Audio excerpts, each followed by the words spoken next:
So how do you find the right Reiki teacher for you? There are a lot of teachers out there, online and physically. And to answer that question, I would say there are a number of things that you need to consider. I also want to say it's totally okay to be critical and to ask questions. But I think in terms of general guidance, what I would say is to look for somebody who has a lot of experience, who's had quite a few years of teaching, and also someone that you feel is authentic. Because someone who has been practicing and teaching for many years will really understand what Reiki is about. And it's going to be much easier for them to bring you to that understanding.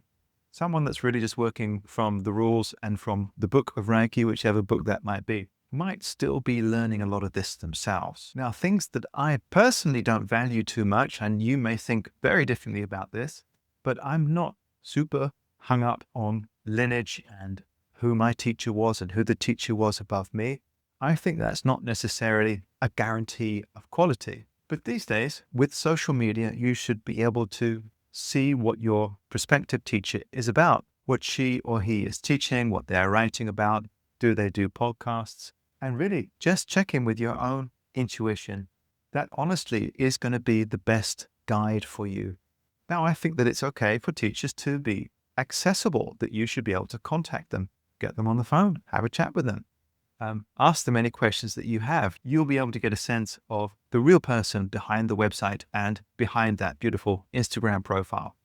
When I used to teach physically, my number was out there. So people would just call me and I would have a chat. And sometimes it was quite a long chat, but I would rather spend the time getting to know somebody and making sure that the person that came to me felt like they were in the right place, and not that somebody turns up at my course and says, well, you weren't what I expected and you don't teach in the way that I want to teach.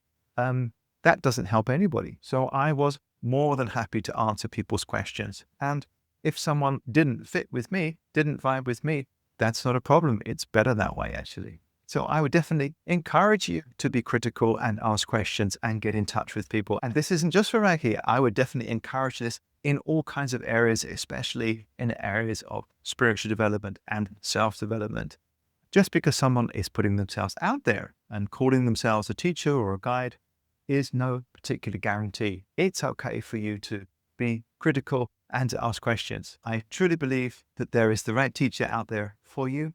Trust your intuition and dare to be critical. And if you think that you might like to work with me, currently we have a 7-day free trial with our community and course platform. So you are more than welcome to check it out completely risk-free. Link is in the description. The next video is a response to the question I probably get the most from everybody, which is, why are there so many forms of Reiki? Okay, it's coming up next.